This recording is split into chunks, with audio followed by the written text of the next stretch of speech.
Bom, muito bem. Então, a próxima apresentação agora será do professor Toró de Souza, professor da Engenharia Elétrica da Universidade Mackenzie. Eu quero antecipadamente agradecer a ele. O professor Toró estava viajando, chegou ontem de viagem, e hoje à tarde ele tem uma banca de doutorado, que é a primeira banca de doutorado da Engenharia Elétrica do Mackenzie, e é uma aluna, é isso? Aluna dele, não é? Então, ele está que nem um louco ali, Isso aí não é fácil, né? Você, trabalhando numa universidade privada hoje, você cria um programa de doutorado e tem sua primeira defesa de tese, é um trabalho homérico mesmo, né? Então, parabéns, Toró, por alcançar isto, né? Foi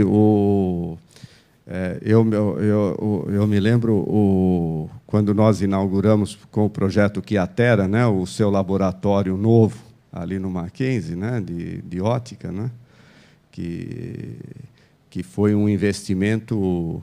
Bom, foi um investimento maior do Mackenzie do que da FAPESP, até, eu acho, né? A Universidade Mackenzie fez um investimento muito forte nessa área de pesquisa e está colhendo os frutos agora. O professor Toró vai fazer a apresentação sobre o cinema 4K, e o Toró faz o tipo de pesquisa que a gente da comunidade de redes adora, pesquisa que usa muito rede, ou seja, garante nosso emprego. Não é? Então, vamos ouvi-lo com máxima atenção e carinho. Bem-vindo, Toró. Bom dia a todos. Obrigado, Lopes, obrigado, Manuel, por me convidarem para estar aqui, né, e me dar o prazer de poder falar do que a gente está fazendo. Tá certo? E peço desculpa a todos pelo atraso aí, certo? Mas estava fora do meu controle mesmo. Bom, só aproveitando o que o Lopes estava dizendo com relação à rede Quiatera, e esse para mim um prazer estar aqui falando disso, certo? E da utilização da rede. Curiosamente, coincidentemente, a Lúcia Saito, que está defendendo o doutorado dela hoje, certo? O doutorado dela é uma real utilização da rede Quiatera. Ela trabalha com lasers ultralongos, com cavidades ultralongas, cavidades de 50, 100 metros de comprimento.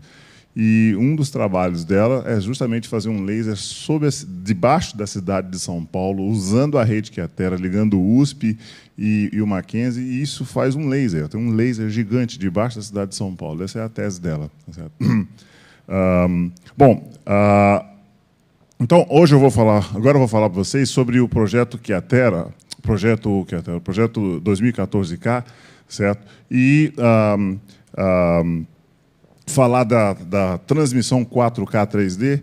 E, na verdade, isso aqui acho que eu vou mudar o título disso aqui. A saga da transmissão em super alta definição, porque eu vou contar um pouco da história disso e o status que nós estamos hoje, tá certo? Bom, a questão é a seguinte, eu sempre coloco essa transparência aí porque é uma brincadeira, porque prediction, né, is very difficult, especially if it's about the future. Eu coloco isso aí pelo seguinte, quando a gente estava lá desenhando a rede Quiatera, não sei o quê, e pensando em 1000 utilizações para a rede, certo? Aqui é Instituto de Física Teórica, né? Fica pensando em um montão de experimentos para usar a rede, certo? E, bom, realmente utilizar a rede, a total potencialidade da rede, certo? Tem nada a ver com o que a gente imaginava, tá certo? Coisas que realmente utilizam todo o potencial da rede, mesmo, é entretenimento, tá certo? Então, cinema 4K, transmissão de cinema, isso realmente utiliza a rede, né? A utilização física para medicina, isso aí não utiliza a rede, não, tá certo? Bom, um esboço aqui, eu vou primeiro falar do projeto 4K, das experiências que nós tivemos na África do Sul, sobre o que é 4K para algumas pessoas que não sabem, certo? E como é que a gente está envolvido com o governo e o status do projeto agora, tá certo? Bom, super alta definição. O que é o 4K? Né? Então, aqui só um exemplo para se comparar, certo? Uma tela mostrando o tamanho de imagens, tá certo?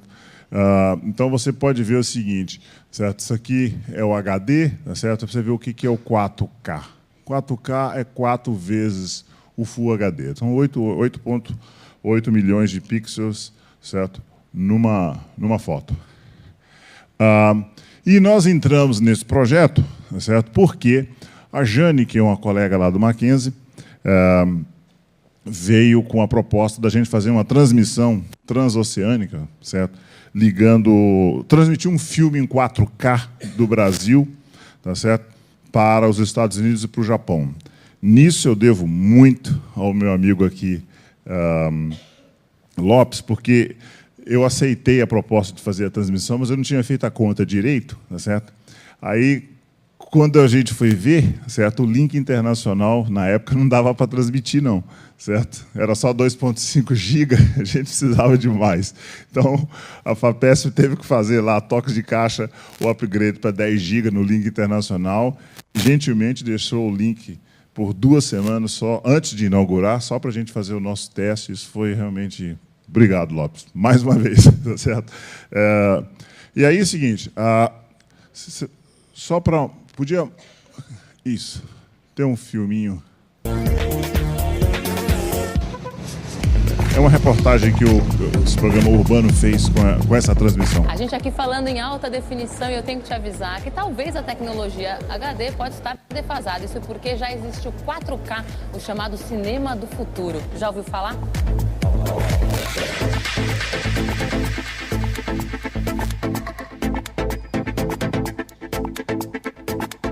Toró é professor e físico e coordena toda a parte física, logicamente, da transmissão em 4K que vai rolar daqui a pouquinho. Agora você sabe o que é 4K?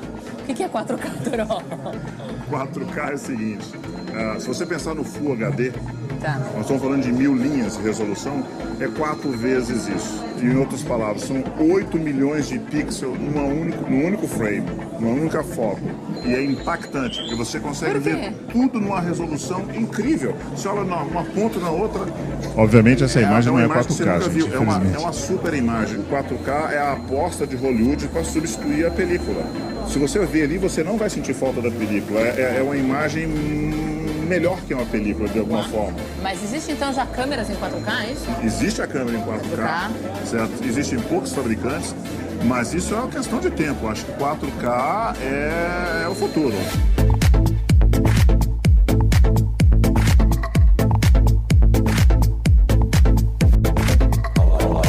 Para poder transmitir essa imagem, certo? Para o Japão e para os Estados Unidos, na internet convencional, nas redes normais, impossível, esqueça, não tem como transmitir isso. Para a gente poder fazer isso, nós temos hoje 70 cientistas no mundo inteiro para fazer essa transmissão. Por quê? Primeiro, é uma história pioneira, não é? Nós seremos os primeiros a fazer isso. Já foi feita a transmissão 4K, mas não com essa envergadura. Nós vamos transmitir em 2 continentes, 3 países. Esses cabos estão indo, enfim, por baixo da água, por baixo da terra? Esse cabo sai daqui, certo? Vai pela Paulista, dessa Consolação. Chega no Mackenzie, é verdade. O filme vai passar lá pelo meu laboratório. Tá, e aí dentro do seu laboratório... Ele vai para a USP. Da USP ele vai para o mundo? Da USP ele vai para Barueri. De Barueri ele pega o link internacional que vai até a beirada da praia. E da beirada da praia vai num cabo submarino até chegar a Miami. Chega em Miami, ele vai até chegar à costa oeste americana, em San Diego. De San Diego, uma parte do filme fica em San Diego e a outra é enviada num cabo transoceânico do Pacífico até o Tóquio. A gente está sendo pioneiro não só na produção dessa tecnologia, mas na transmissão dela. Pioneiro porque o primeiro filme em 4K foi feito pelo Beto. Pioneiro porque essa primeira transmissão dessa envergadura no mundo. Pioneiro porque envolve um montão de cientistas brasileiros que estão fazendo coisas de altíssima qualidade. Temos empresas brasileiras que estão dominando o mercado o mercado de tecnologia de comunicação ótica com tecnologia brasileira, feita por brasileiros. A Jane de Almeida é professora e é a organizadora dessa transmissão pioneira em 4K.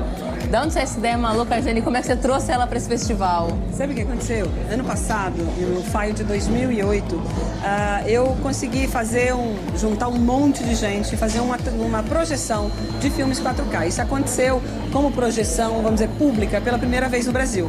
Então a gente trouxe filmes de vários produtores do exterior que estavam fazendo esse tipo de imagem.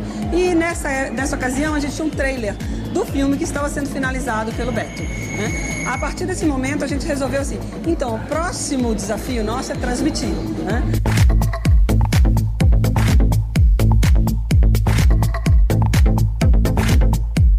Aqui nessa tela o Daniel Espertudo, aqui embaixo o Japão, que está começando o dia lá, né? E ali naquela tela é San Diego, uma logística complexa, assim, que foi difícil de ajustar. Mas o interessante é que a gente está abrindo caminho para toda uma novidade que vem por aí, que muita gente vai poder usufruir daqui a uns anos. Por enquanto ainda é tudo muito caro, muito difícil, mas isso é o futuro da comunicação. Boa noite para todos. Vocês sabem que isto é um experimento e que tem algumas chances de não dar certo, então eu tenho que agradecer mais uma vez a presença de todos vocês. Nós temos que também agradecer a presença do professor Hall. At Galaxy 2 here, we have streamed content across continents before. But this is the first time for a three-way streaming network. So I think we'll be breaking some new ground here today.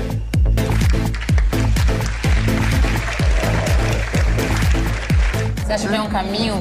Vamos em breve estar falando de 4K como falávamos de VHS no passado? E isso Bom, eu só queria fazer um comentário aqui, uma coincidência enorme. Esse professor Ramesh Hall, certo? Ele é o diretor do Call IT em San Diego, e o primeiro aluno de doutorado dele está sentado aqui, ali. O Manuel. O Manuel foi o primeiro aluno de doutorado do Ramesh Hall. É muita coincidência. Pois é. Mundo, pequeno mundo. Bom, então, essa transmissão, certo? Isso aqui só para dar um exemplo do que é o 4K, né? Isso aqui é uma foto da tela, tá certo? A tela gigante que estava lá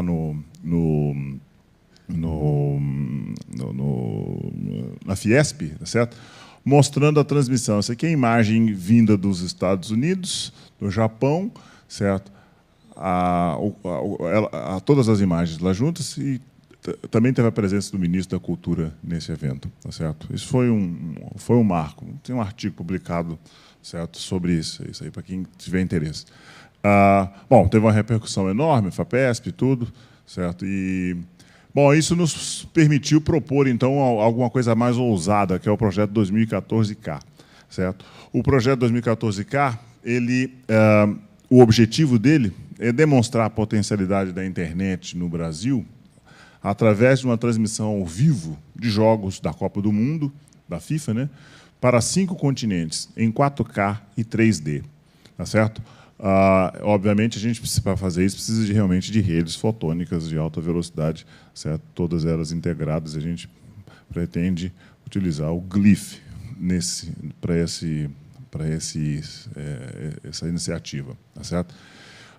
Tem vários motivos, né? A Copa do Mundo é uma oportunidade enorme para a gente, para o Brasil, se mostrar,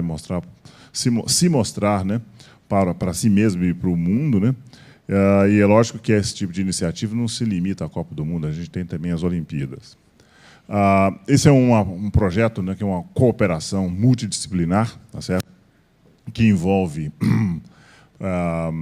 pelo menos 5 segmentos: universidades, centros de pesquisa, indústrias, as operadoras de rede e o que a gente chama de provedores de conteúdo, né? Essas são, certo, algumas das empresas, alguns dos parceiros que estão envolvidos nesse projeto, tá certo? E que estão em stand-by. Assim que o governo decidir liberar o dinheiro, a gente coloca o nosso time em campo, tá certo?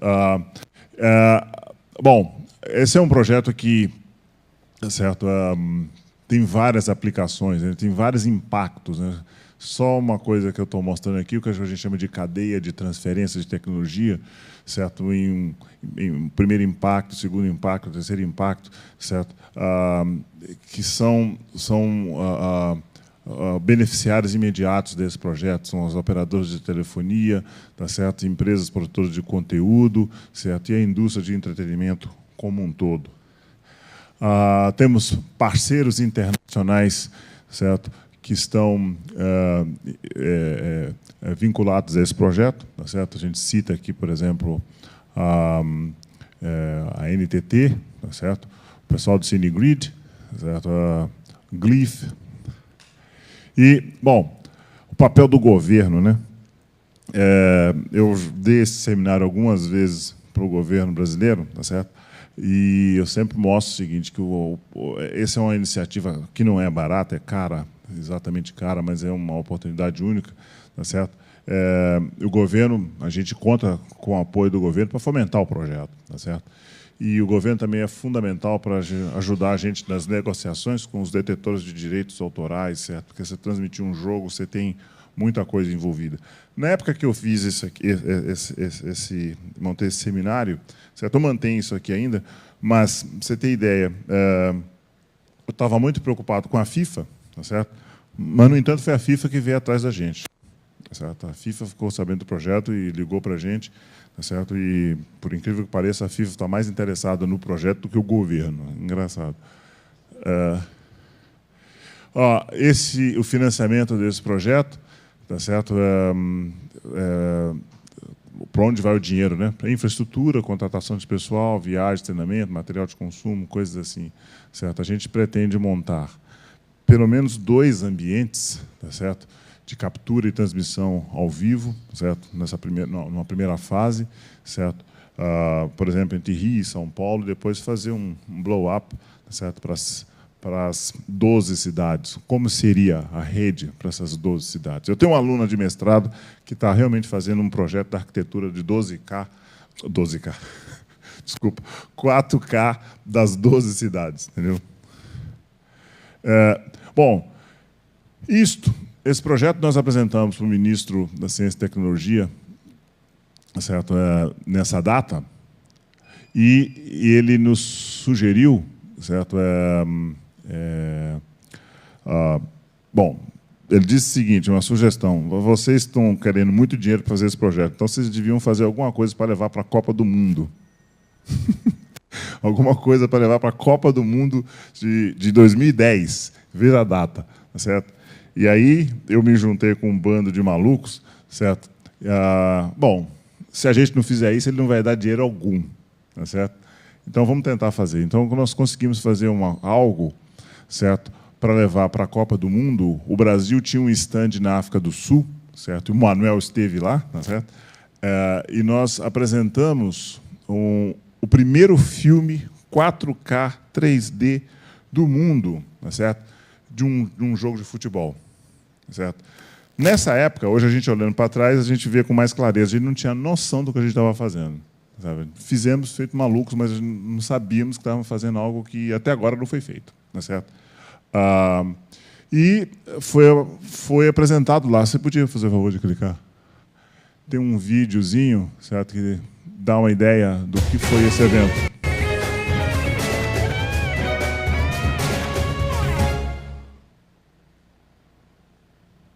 Assistir a um jogo de futebol com qualidade de cinema e em 3 dimensões.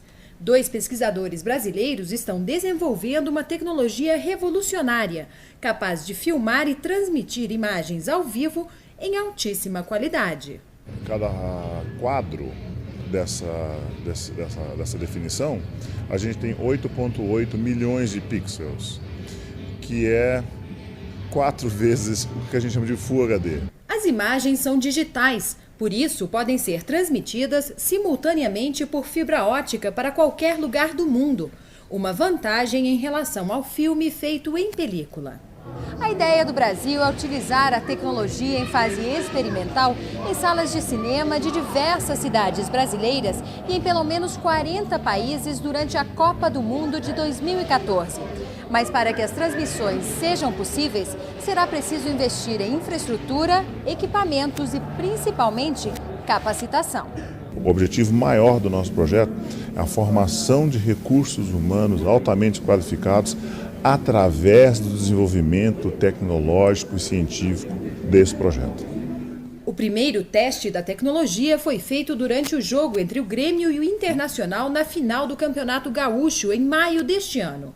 O vídeo está sendo exibido diariamente na Casa Brasil, em Joanesburgo. Além da tecnologia 4K 3D, a FINEP exibe mais 11... Bom, só mencionando a respeito desse filme aí, é o seguinte, o pessoal do Museu do Futebol está querendo que a gente leve isso para o Museu do Futebol, mas tem sérios problemas de direitos autorais, está dificultando. Mas você viu o seguinte, olha, este filme, certo, foi feito da seguinte maneira, certo? A gente tinha como parceiro na época a Rede Globo, a gente ia filmar, certo, o final do Campeonato Paulista aqui no Pacaembu, certo? A filmagem foi feita no dia 2 de maio, certo? Aí acontece o seguinte, na sexta, era num domingo, 1º de maio, feriado, sábado, certo? Na sexta-feira, tudo certo, a equipe vindo de Nova York, a equipe vindo de Los Angeles, o coreógrafo, estereógrafo, tá certo? O Renato Falcão, que trabalha na Blue Sky em Nova York, que é o diretor de fotografia. No avião vindo, eu recebo um telefonema 5 da tarde, na sexta-feira, o pessoal da Rede Globo diz, olha, o departamento jurídico nosso vetou a nossa participação. Como assim? Uma brincadeira, né? Não. Nós não poderemos participar disso. Espera aí, como é que a gente vai filmar? Não tem jeito. Acabou o projeto. Certo? Sexta-feira, 5 da tarde, certo? A gente recebeu essa notícia. Não tínhamos mais autorização para entrar no estádio, não tínhamos nada. Tá certo? Bom, 3 da tarde do domingo, nós estávamos dentro do Estádio Olímpico fazendo a filmagem. Tá certo? E aí foi melhor, porque o Grenal, em termos de cores, né, certo? Foi um resultado muito melhor, tá certo? Mas fizemos. E, bom, isso aí tivemos... O mantra da FINEP é emocionar, encantar e surpreender o mundo, né? Então, para emocionar, tivemos a ilustre presença do presidente Lula nos estandes, tá certo? O ex-ministro dos esportes, tá certo? E muitas crianças na África do Sul tiveram um programa de levar as crianças para assistir isso, certo? Também o Hans Donner esteve lá, tá certo? Luciano do Vale. Então, foi uma experiência incrível isso aí, sabe? Mas, até então, a gente não tinha noção do que estava acontecendo, até apareceu o diretor-geral, certo, da Sony, que saiu para ver o filme nosso, tá certo? Tivemos alguns problemas com jornalistas que chegavam para a gente lá e falavam, explica por que o filme de vocês... Porque a Sony, do outro lado da rua, pegou um shopping center, você lembra lá? Um shopping center incrível e fazendo a propaganda do 3D deles. Aí o pessoal ia lá assistir o da Sony, vinha assistir o nosso e perguntava por que o de vocês é tão melhor do que o da Sony? Bom, porque o nosso é cinema, o deles é televisão, tá certo? E teve uma repercussão muito grande, tá certo? E agora, certo? O que nós estamos aí esperando fazer, tá certo? É o que a gente chama de um protótipo, né? Fazer um protótipo um pouco caro, certo? Mas para fazer uma transmissão entre Rio e São Paulo, certo? Montar um laboratório aqui no Mackenzie, o outro talvez na PUC do Rio, certo? Para poder fazer esses testes. Esse é o dinheiro que a gente está pedindo para o governo para primeiro fazer essa demonstração, certo? E aí começa a nossa saga, porque nós já falamos com vários ministros, entendeu? Como eu vou mostrar para vocês, mas eu só queria antes mostrar o que é o 4K. Um exemplo típico de 4K é o seguinte, olha, tem duas imagens que eu quero mostrar. Primeiro essa, olha, se você pegar um estádio de futebol, certo? Uma câmera com resolução HD, ela pega isso do estádio. O 4K pega tudo isso. Com uma única câmera você vê o estádio inteiro. Vai ser uma nova linguagem em termos de transmissão. Tá certo? Você consegue assistir o jogo com uma única câmera. Tá certo? Então, em termos de pesquisa de linguagem de transmissão, é uma outra coisa. Tá certo? E aqui, ó, também, um outro exemplo. Tá certo? Você consegue assistir. Dá a impressão que você está vendo por uma janela, né? O estádio. Com a resolução tão alta, você parece estar assistindo por uma janela. De camarote, exatamente. Bom, mas agora, com 4K, existe 4K 3D é uma coisa. Agora existe o 8K. Tá certo?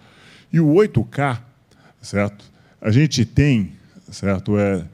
32 milhões de pixels, ou seja, 4 vezes mais pixels do que o 4K. O 8K tem 4 vezes mais resolução do que o 4K. Bom, comparativamente, certo? Isso aqui seria o 4K, o 8K seria isso aqui, tá certo? Eu diria o seguinte. Em termos de largura de banda, eu vou mostrar um cálculo depois, nós estamos falando de rede aqui, né? Se o 4K já enchia a rede, certo? Agora você imagina o que vai acontecer com o 8K, tá certo? E aí, por que eu estou falando de 8K? Porque eu estou muito convicto, embora eu tenha um projeto em 4K 3D, tá certo? Depois que eu assisti o 8K, tá certo? Eu cheguei à conclusão seguinte. Quem teve aqui não sei se vocês assistiram o televisor, viram o televisor da 4K, 8K, que a Sharp trouxe por evento aqui do SET desse ano. Alguém viu? Ninguém que viu. No encontro do SET, Sociedade de Engenharia e Televisão, a Sharp trouxe um televisor com resolução de 8K. E é um projeto da Sharp com a NHK. O problema é que só a NHK tem exclusividade, certo, com o 8K, com as câmeras. As câmeras são fabricadas pela... Esqueci quem fabrica para eles, mas só fabrica para eles. Então, nós tínhamos a ideia de fazer um experimento agora para a Copa das Confederações em 4K e em 8K, mas a gente realmente não consegue acesso às câmeras, porque a NHK tem um contrato exclusivo. Eu conversei com um gerente de pesquisa da NHK aqui, certo? E eles estão fechados nisso e está complicado. Bom, do ponto de vista de negócios, certo? Eu diria o seguinte, na minha opinião, vai ter uma revolução gigante nos próximos anos, porque quando você assistir o 8K, você não precisa de 3D. Então, você não precisa de fazer estereoscopia. Com 8K, você tem tanta resolução que a tridimensionalidade é induzida naturalmente. Naturalmente. Você a vê em 3D só de assistir o 8K. É uma coisa espetacular. Por causa disso que eu estou mostrando aqui. Embora eu tenha um projeto em 4K 3D. Tá certo? Então, não sei, as duas coisas estão vindo simultaneamente. Bom, esse aqui era só para o governo, sabe? A gente estava precisando desse valor de 10 milhões de reais para poder fazer esse laboratório, certo? E por incrível que pareça, certo? Isso foi apresentado para o ministro, certo? Ele está com um panfleto nosso ali do 4K, certo? E foi autorizado. Ele autorizou, certo? Passou por todas as instâncias do governo, mas não consegue sair do MCT e ir para a FINEP. desde janeiro, certo? Mas foi atualizado para o ministro. E como esse ministro Mercadante saiu do MCT e foi para a educação, certo? Então eu fui falar com outro ministro, tá certo? E o ministro das Comunicações, que deveria ser, de certa forma, mais óbvio do que o MCT, porque nós estamos falando de transmissão, falando de comunicação, certo? Mas realmente eu não consigo entender, sabe? Todo mundo adora o projeto, todo mundo gosta, mas cadê o dinheiro? Entendeu? Não saiu até agora. Bom, só para você ter uma ideia, isso aqui eu coloquei só para a gente ter uma ideia a respeito do que nós gostamos aqui, em termos de transmissão. Então, aqui eu estou fazendo um exemplo de comparação de formatos, tá certo? O 4K, principalmente comparado com o HD, tá certo? Se você pensar nessa resolução, uma taxa, olha só, uma taxa de transmissão de 24 quadros por segundo, que não é boa, tá certo? Para experiências em 4K, em 3 dimensões, você precisa de muito mais alto do que isso, pelo menos no mínimo 2 vezes mais, tá certo? E então isso dá 8,8 milhões de pixels. Você pensa para poder transmitir sem compressão, certo? É fácil fazer essa conta aqui. Você chega que a gente precisa de um stream aqui de 7,6 gigabits. 7,6. Isso para o 4K, tá certo? O 8K, você imagina que a gente vai precisar de muito mais. Agora, quando você fala em 3D, você precisa de 2 vezes essa banda. Isso, obviamente, sem compressão. Sem compressão, tá certo? E aí, do ponto de vista de pesquisa, certo? A gente queria fazer um teste, vamos fazer uma transmissão, vamos usar a rede mesmo, sem compressão, e depois ver como que se faz com compressão. Tá certo? E que compressão, que codificação, que tipo de codificação que a gente vai usar para fazer a compressão? Vamos usar o JPEG 2000, o 264, qual? Certo? E para o 8K, certo?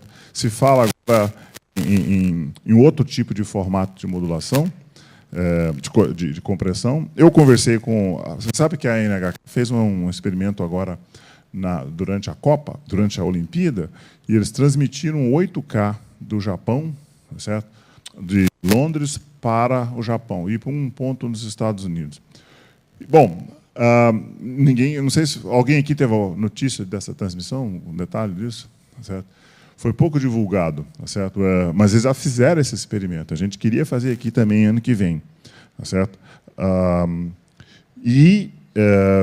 Bom, tem muitos problemas ainda, mas eu acho que vai chegar,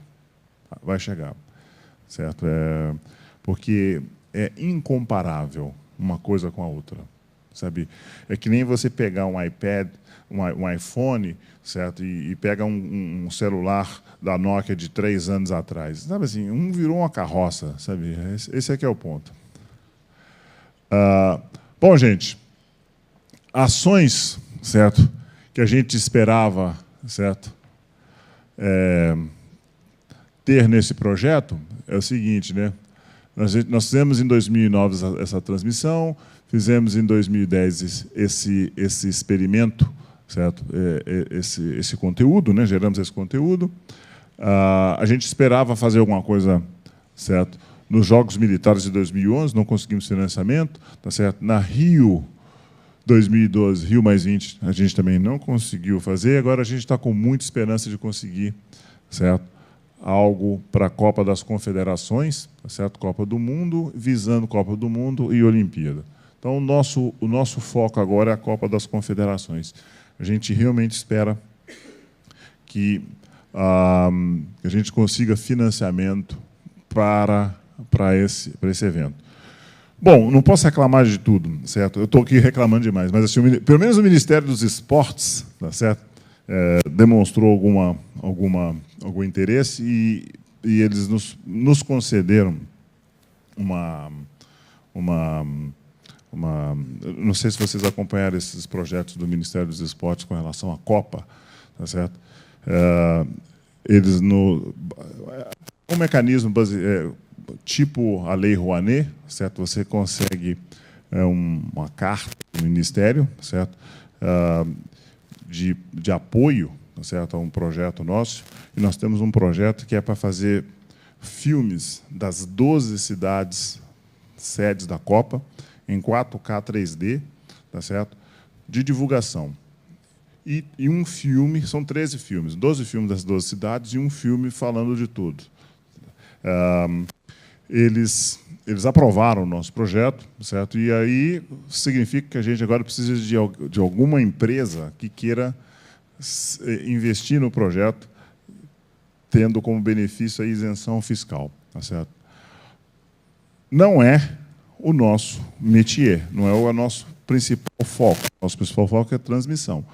Mas, enquanto a gente não faz transmissão, vamos fazer filme. Então, a gente agora está nessa de fazer um filme, fazer esses filmes das 12 cidades, tá certo? E vamos esperar que o governo... Ops. Acabou mesmo. Que o governo se sensibilize e consiga pagar, porque já aprovado já foi, entendeu? É isso aí, gente. Obrigado. Muito bom.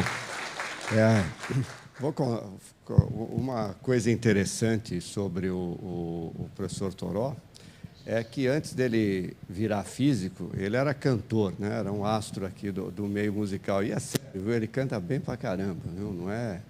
Não é cantor de banheiro, é cantor profissional. Aí ele decidiu virar físico e como a natureza é má, né?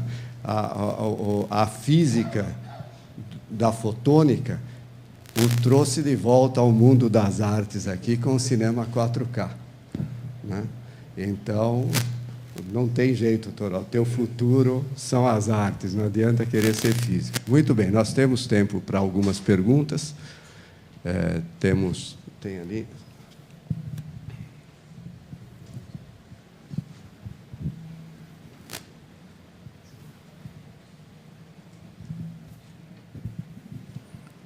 Bom dia, professor. Meu nome é Gessian, trabalho na Unesp, na reitoria, com redes, mas toda essa parte aí de imagem e compressão me faz lembrar dos tempos de estudo também. A gente fica curioso com a tecnologia que está por trás, ou seja, que os fabricantes já estão providenciando os equipamentos para isso, ou seja, já existe equipamento de gravação. Mas a questão da transmissão nos faz lembrar também das demandas que existem. Mas aí é uma pergunta um pouco mais genérica, mas eu queria, como o senhor está na ponta, né? Qual que é a probabilidade de se ter uma fibra, ou se ter um projeto de fibra entre a América do Sul e a Europa? Talvez uma pergunta meio geral, talvez. Mas como que o senhor está vendo isso? Se existe esse projeto, porque parece que tem talvez, se é que existe, né? Entre a América do Sul e a Europa, e se é preciso, agora indo um pouco mais detalhado, se vai ser necessário investir em mais cabos submarinos. Como é mesmo o seu nome? Gessian. Gessian, existem muitas fibras ligando o Brasil à Europa. Direto não tem, mas você tem muitos cabos saindo do Brasil para os Estados Unidos, e a rota é essa: Brasil, Estados Unidos e Europa. Cabos diretos, tem projetos. Eu sei que tem projetos também ligando à África, tá certo? Por exemplo, quando a gente queria fazer a transmissão para a África, a rota seria Brasil, Miami, certo? Inglaterra, e descendo até chegar à África do Sul, tá certo? Não tem no desenho que eu mostrei aqui, tá certo? Eu acho que não estava. Tinha uma rota que nós colocamos no desenho que ela não existia, tá certo? Era só para efeito ilustrativo. Mas a infraestrutura de fibra ótica, ela já existe. Já existe. Se você entrar num site chamado Glif, www.glif.is,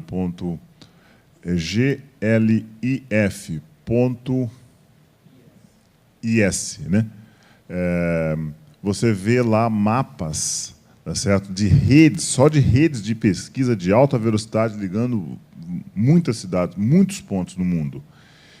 Para o nosso tipo de transmissão, essa é a rede que comporta, porque nós não podemos fazer nada em rede comercial. Rede comercial não dá para a gente. Então, são redes, nesse estágio, redes de pesquisa, tá certo?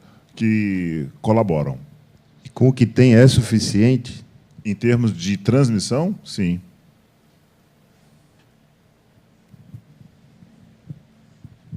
Mais perguntas? Aqui, o Sérgio. Bom, então o Sérgio está mais perto, Marcos. Ele vai primeiro, depois o Marcos Salvador.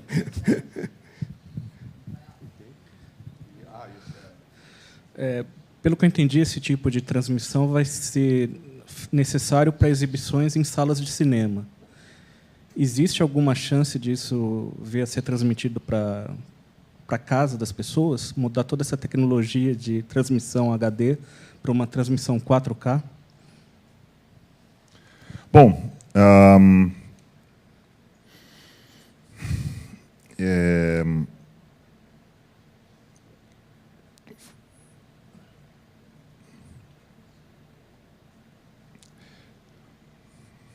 vamos lá. Então é o seguinte, para você poder fazer uma transmissão feito esta, você precisa que a fibra chegue na casa das pessoas. Nós temos o problema da última milha, certo? Last mile, que é uma questão de investimento. Então, hoje, quem é que dispõe de infraestrutura nas casas, certo, para você poder trazer transmissão? Você tem as redes, certo? Você tem net, tem outros que estão com par trançado, né? Par trançado não, como é que chama? Coaxial, certo? Você está com esses cabos. É uma questão estratégica, tá certo? Porque e aí tem muitos interesses por detrás. E isso envolve grandes corporações. Para os cinemas é mais fácil. Você tem nós temos até parceiro, certo? Uma grande rede de cinema é parceiro nosso. Estamos esperando, certo? Essa coisa sair. É fácil conectar os cinemas, certo? Digitais no país. As casas é uma coisa muito grande, é um mercado muito grande, certo? Aí você tem que ver o seguinte, uma coisa é você ter o controle do backbone, tá certo? Da rede instalada, certo? E a outra é fazer a conexão na casa, nas casas, mas também você tem que ter o direito de transmissão. Então, são muitos parceiros.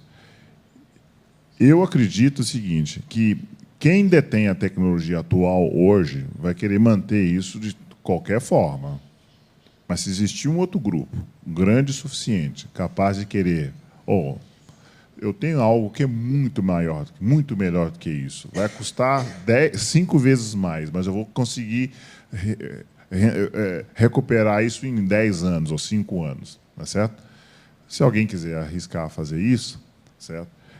Eu não tenho dúvida que isso engole o HD, engole imediatamente. Entendeu?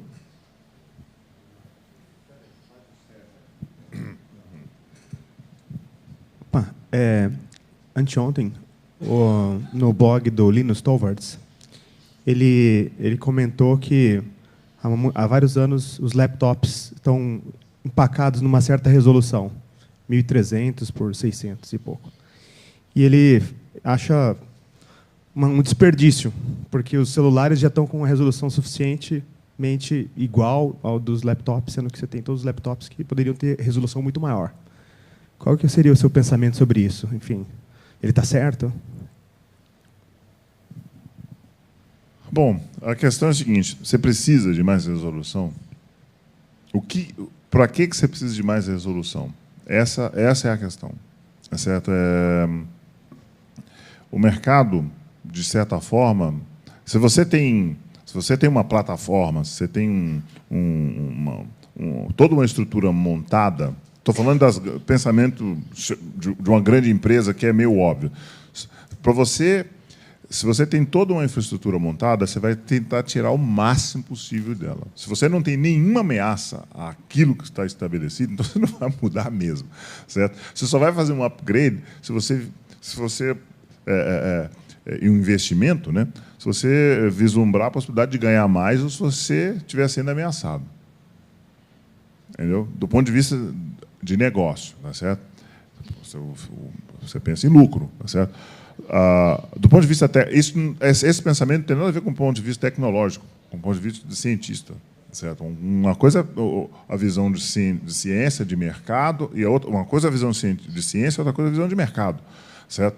Do ponto de vista de científico e tecnológico, concordo contigo. A gente pode ter muito mais resolução, por que ter esta? Tá certo? Agora, o que a gente veria numa tela pequena, tá certo? Muito mais resolução? Que tipo de aplicação eu preciso de mais resolução? Porque tem uma coisa aí que tem que levar em consideração, o limite do nosso olho, a resolução do nosso olho. O nosso olho, sabe, tem um limite de difração, agora falando de física, sabe assim, que você não consegue, sabe assim, olha, se você aumentar a resolução, dobrar o número de pixels, a gente não vai perceber mesmo, a gente vai ver só aquilo mesmo. Então, qual é este limite, certo? Para uma tela pequena e próxima. Entendeu? Professor, é rápido. Professor, parabéns pelo projeto, né? Fico feliz, acho que todo mundo fica, né? Eu fico feliz porque eu sou mackenzista também. Então, a pergunta é sobre a parte de codecs, de compressão. Uhum. O que já tem sido feito? O que se mostrou mais eficiente? O senhor comentou rapidamente, mas tem alguma coisa já mais avançada sobre isso? Porque isso talvez ajude essa parte de transmissão em menores bandas, né? A sua resposta é a seguinte: para quem? Depende de quem está falando, tá certo? O que é melhor, certo? O 264 ou o JPEG 2000? Se você fala com um fabricante ou com outro fabricante, o produto dele é sempre melhor, tá certo? Mas o que é melhor nesse caso? Como é que a gente define melhor, tá certo? A gente tem que pensar em termos de... Tem parâmetros físicos que você consegue medir, né? Então, você tem que pensar em latência, tá certo? Esse tipo de coisa. No nosso projeto, tá dito claramente, nós temos que testar. É muito fácil, tá certo? A resposta à sua pergunta é muito fácil e sob certo aspecto. Do ponto de vista de engenharia, você coloca uma transmissão sem compressão, pega um codificador, pega outro codificador, testa os dois com a mesma taxa de compressão e vê o que sai lá na frente. Aí, lá na frente, você mede como? Aí você tem que medir. Tem a medida objetiva, você mede a quantidade de bits errados que vão chegar, certo? E tem a subjetiva. Eu acredito mais na subjetiva, certo? Eu acredito muito mais você colocar um Renato Falcão sentado lá e falar: olha essa imagem aí, certo? Ele vai ver coisas que a gente só olha. Eu sou físico, a gente só olha, embora eu seja artista, mas o sujeito de imagem, ele tem esse cara sabe o que é legal, tá certo? Então, eu gostaria demais de fazer um teste desse, fazendo as análises objetivas e análises subjetivas, que são os cineastas, os diretores de fotografia, analisando os resultados que os engenheiros fizeram e fazer uma comparação entre isso. O nosso projeto teria essa possibilidade de chegar a isso. Então, assim, objetivamente, eu não sei qual é a melhor. E eu não acredito quando um fala que o outro é melhor. Entendeu? Fazer uma observação aqui sobre isso que o Toró falou, de colocar um diretor de fotografia para olhar a imagem, né? Isso é uma coisa muito interessante, que eu cito sempre com respeito a esse lado subjetivo de olhar imagens, né? Quando eu fui para a faculdade de medicina, quando eu fui trabalhar, eu sou físico teórico, físico matemático, né? Fui trabalhar na faculdade de medicina, e uma das coisas um dos primeiros projetos que eu me envolvi foi um projeto da radiologia, né? E lá eu achei uma coisa muito interessante, né? Porque aí o cara falava assim, pegava aquela imagem na própria tela do computador, né? Que na época não tinha muita resolução, um super VGA. Então o cara olhava e falava, olha essa pedra aqui no rim aqui, né? E você olhava aqui, olhava e nada, né? Só o cara que estava vendo aquilo ali. Então esse é o grande critério de qualidade, né? Marcos. Tá, na verdade, Toró, a gente já se conhece, a gente trabalhou um pouquinho nisso no começo. Agora a gente meio que tirou o pé, né? CPQD particularmente. Vocês continuaram. Você falou da Copa das Confederações, né? Sim. Como eu interajo muito com a Dimitra, lá de Essex, que agora é Bristol, por causa de outros assuntos, eu fiquei sabendo que parece que o pessoal da NTT e da BBC também estão trabalhando nesse negócio das coisas. Está junto com vocês nisso ou não? Não, a NTT está... Bom, aí tem umas coisas aí que são o seguinte. Tem a NHK, que não é... Os japoneses... bom, eu não sei se você já negociou com os japoneses, é engraçado, porque leva um tempo enorme para você começar... A coisa começar a andar. É bom, eu acho bom negociar com os japoneses. Sabe?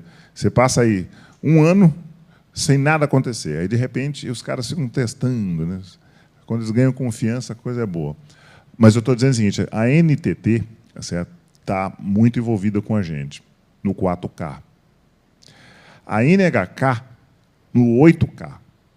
Tá certo? E, para a Copa das Confederações, tá certo? A Rede Globo está envolvida com a gente, certo? No 4K, mas não quer estar envolvido no 8K. Tá certo? Tá confuso isso. Sabe, do ponto de vista de como é que a coisa vai andar, tá certo? Porque a gente quer fazer... veja só, nós somos uma universidade, tá certo? Aí tem as empresas, elas têm objetivos, elas têm interesse em negociar com a universidade, mas só do ponto de vista científico, mas eles têm os interesses comerciais. E às vezes se chocam, tá certo? E aí a gente tem que acertar esse caminho aí. Então, no momento a gente está com um problema aí de duas empresas, sabe? Mas fazer o quê? Esperar. Respondendo a sua pergunta, sim. Bom, muito bom. Então, eu quero agradecer aqui a presença do Toró e deixar um recado, né, Toró? Resolva esse problema logo do financiamento para a gente justificar um link de 100 GB, né, daqui para Miami. Tá bom? Então, muito obrigado e vamos ao café.